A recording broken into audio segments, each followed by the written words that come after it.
Old neighbors Louie and Addie are both widowed and well into old age. They take life one day at a time, and though surrounded by a community, they're both lonely. One night, Addie paces outside Louie's house, building up the courage to knock on his door. She finally does it, and Louie, surprised to see her there, invites her in. Sitting inside, Addie hesitates a little to ask him what she came to ask. Louie senses the tension too. Addie finally pushes past the awkwardness and asks him if he'd like to spend the night at her place sometime. Her question takes Louie's breath away, and Addie clears that she didn't intend for them to have sex. She only wants him to sleep next to her at night and talk before bed, because they're both clearly lonely people, and have been so for years now. She tells him that the nights are the toughest, and it's hard to sleep. She suggests that this new arrangement could help them both be less lonely in life. Louie is taken aback, and asks her for some time to consider. At night, Louie stays awake until dawn. In the morning, he goes about his day as usual.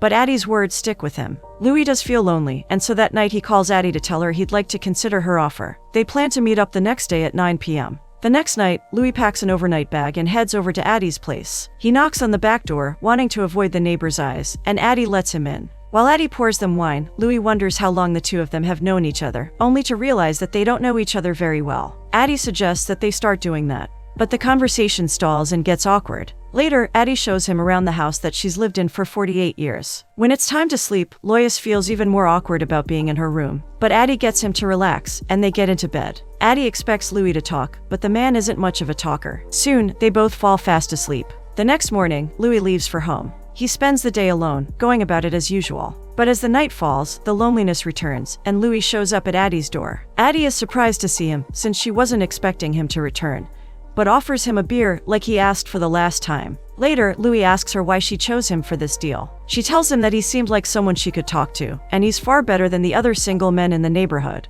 But the truth is she always thought that Louie was a good man. She wonders what he thinks about her, and Louie tells her he always thought of her as a woman of strength and character because of how strongly she handled her husband Carl's passing. It was certainly better than how he handled his wife Diane's passing. Addie tells him to take the front door the next time, and not worry about those who'll talk. That night, the two finally get to talk and get to know each other better. When Louie returns home in the morning, the phone is ringing. It's his daughter calling, who is on the verge of freaking out since Louie wasn't answering the phone. She only called to check in on him, and he assures her that he's okay, and hides the truth about his nightly dates with Addie. The next night, Addie asks Louie to tell her about the other woman in his life. Louie tells her about Tamara. She lived in the same neighborhood as him with her husband and daughter, who was the same age as Louie's daughter Holly. Louie recalls it was a bad time in his marriage with Diane, and the two had drifted apart when he first felt a spark with Tamara. And the one random day, the two of them got together. When their affair came to light, Tamara's husband moved out and Louie moved in, leaving his own daughter and wife behind. He recalls the affair was passionate but short-lived. A few weeks down the line, he realized how he had abandoned his own daughter to take care of someone else's and felt ashamed of himself. That was the last time he saw Tamara. As he tells his story, Addie feels that Louie might still be in love with Tamara, but Louie disagrees. Addie then abruptly calls it a night and they get in bed. Louie then says that he regrets hurting his wife more than he does Tamara. He feels as though he failed himself and missed a special call. Addie tells him to not be so hard on himself, because he's a good man. She recalls he was a good teacher to her son, Gene, but Louie is not so sure about his goodness. The next morning, Louie meets up with his friends, like he does each day. But he is treated and welcomed differently this time. It seems that the men are aware of his nightly visits to Addie's place, and though they don't outright say it, they make lewd comments, complimenting him on his energy. Louie doesn't engage with them and simply leaves. The same happens with Addie. She is shunned by her friend, Ruth, who suddenly starts acting differently toward her. When Addie realizes why, she tells Ruth that it isn't how she thinks, and that she's only friends with Louie. Ruth is relieved not to be replaced as Addie's best friend by an old man.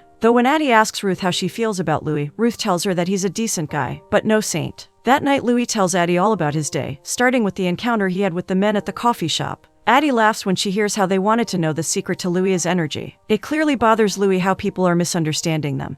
But Addie tells him to let it go, and just like that, Louie's anger melts. Something has clearly shifted in the dynamics between the two, and it's evident in the way Louie looks at Addie. And then he asks her out on a lunch date in town. Addie is surprised but happy with his suggestion, and accepts the invitation. As the two head into town for their date, people can't stop looking at them. Everyone is interested in the new gossip of the town, but Louie and Addie have a great time with each other. That night, Addie recalls the incident of her daughter's passing. Connie was just 11 years old when she was hit by a car right outside their house. Addie had stepped inside the house for just a few minutes, leaving her two kids playing on the street, when she suddenly heard a scream and a thud. She ran out to find her daughter on the ground, and the rest was a blur of events. Her daughter passed away, and Addie's life lost all meaning. Things were never the same for her and her husband, or their relationship. Louis patiently listens to Addie's story as she bears her heart out to him. The next morning, Addie's son visits her with her grandson. She is upset but not shocked to find out that Jean's wife has walked out on him once again, leaving their son, Jamie. Jean wants Addie to take care of Jamie until he can convince his wife to get back together, and Addie has no choice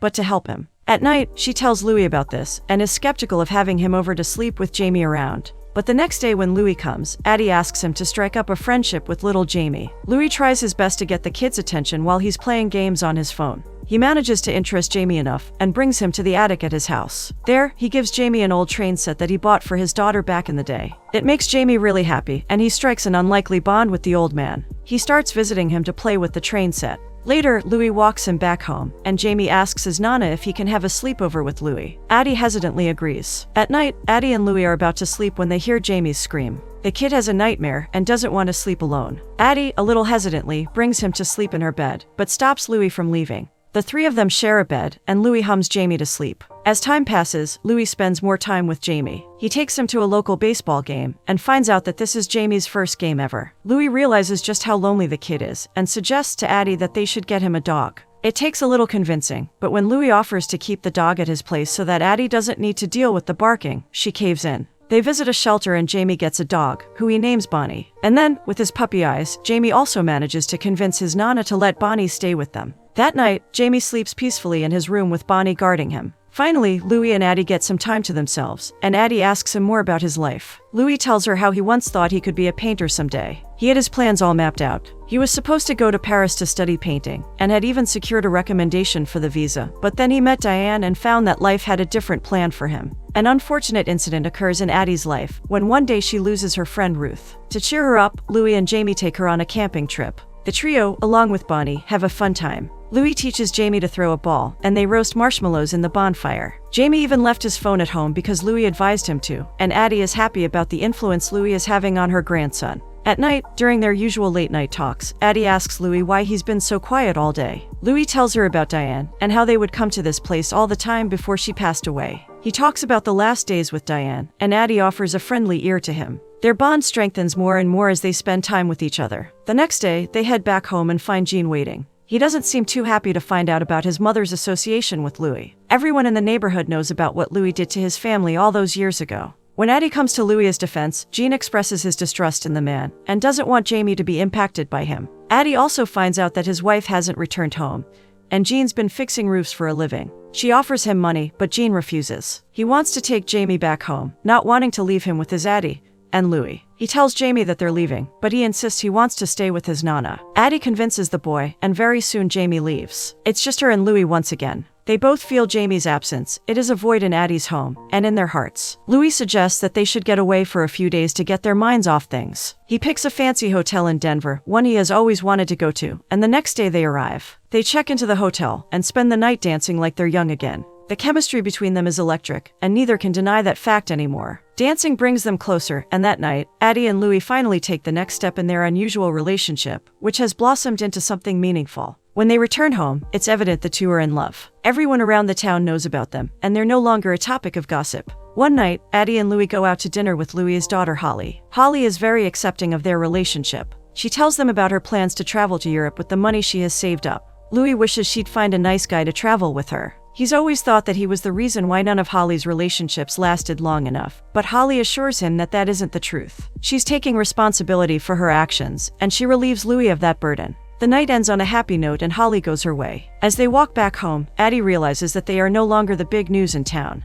Louis is happier about it. He just wants to live out his day and come home to Addie and tell her all about it. One morning, something sudden and unexpected happens. Louis finds out through a man at the store that Addie's had an accident. Worried, he rushes to the hospital and finds Addie in bed with an injured leg. She tells him she just had a dumb fall and wasn't paying attention. Louis is only relieved to know that it's nothing serious and Addie is okay. Jean enters the room and gets passive-aggressive with Louis, as he tries to get him to leave the room, since it's supposed to be just family with Addie. Not wanting to make a scene, Louis leaves. When he brings Addie home, she tells Louis that Jean wants her to move in with him, and doesn't want her to be on her own. Addie told him she isn't alone and has Louis. She knows that Jean's wife is not coming back, and Jamie might need her help too, but she doesn't want to leave Louis and their life together. That night, a phone call wakes them up. Louis and Addie travel in the middle of the night to Jean's house, where Jamie is all alone. While Louis occupies the kid, Addie takes a look around the house and finds it in a mess. It breaks her heart to see the way her son and grandson have been living. A crash outside the house announces Jean's return. Addie goes to confront him for leaving his 7-year-old son alone and to give him an earful, but Jean is drunk. When he sees Louis's truck, he gets angrier. He mocks her for pretending to have a family with Louis.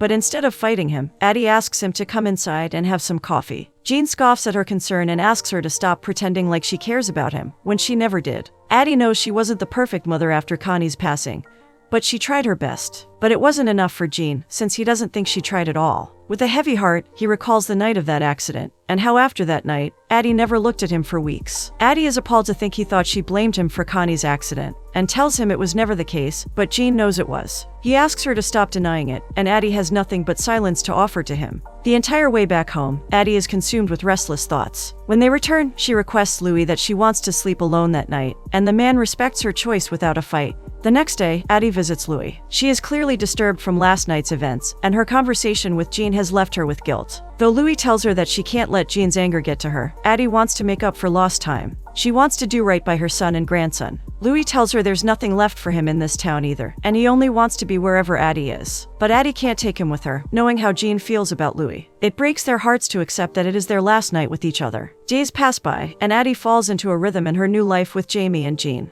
Meanwhile, Louis struggles with the emptiness in his life. He wraps up Jamie's train set and stores it back in the attic, where he comes across his old easel and painting supplies. While Addie has cheerful dinners with her family, Louis eats in lonely solitude. He has a hard time falling asleep, like before his nights with Addie. One day, he sees some buyers outside Addie's house on his way to the store. He buys painting supplies for himself and expresses his condolences to the store owner, whose partner passed away. A few days later, Addie receives a parcel on her doorstep. She opens it, only to be pleasantly surprised to find Louis's train kit inside it. There's also a new smartphone inside the box. While Addie busies herself with her chores and Jamie, Louis waits impatiently for his phone to ring all day long. He gets to bed at night, disappointed that the phone didn't ring. But then it does. Louis scrambles to answer the call from Addie. They are both so relieved to hear from each other. Addie confesses she's been having a hard time sleeping at night, and Louis agrees. He suggests they should try talking to each other to sleep, and Addie is happier for that suggestion. The spark between them is still there, and they rekindle the flame through late-night conversations with each other.